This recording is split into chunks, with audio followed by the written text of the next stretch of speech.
ভাই সাহেব আপনারা কেউ চিন্তা করেন না, এবারে ওয়ার্ল্ড কাপ ট্রফিটা কিন্তু আমরাই নিব। আপনারা একদম নাকে তেল দিয়ে বাড়িতে যা ঘুমান, এবার দেখবেন যে বিশ্বকাপ ট্রফিটা বাংলাদেশে আইতেছে। ওই শান্ত ভাই, চাপাটা একটু বেশি হয়ে যেতেছে না? আপনি যেভাবে চাপা মারতেছেন দেশবাসী তো বুঝে যাইবো। আমরা যেভাবে ইন্ডিয়ার দাদাগুলোকে হারলাম, এটা দিয়ে হয়তো দেশবাসী বুঝে গেছে যে আমরা কি ছিটতে পারবো এবার। ওই বেটা কথা কম কর, তুই কি ভুলে গেছস আমি তখন ক্যাপ্টেন। বেশি কথা কইলে তোর কিন্তু এবার দলে রাখবো না।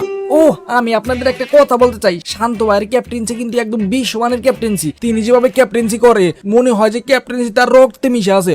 তিনি অনেক ভালো মানের ক্যাপ্টেন। তিনি যদি এইভাবে ক্যাপ্টেন্সি করে থাকে তাহলে আমাদের বিশ্বকাপ নেওয়া থেকে কেউ আটকাইতে পারবো না।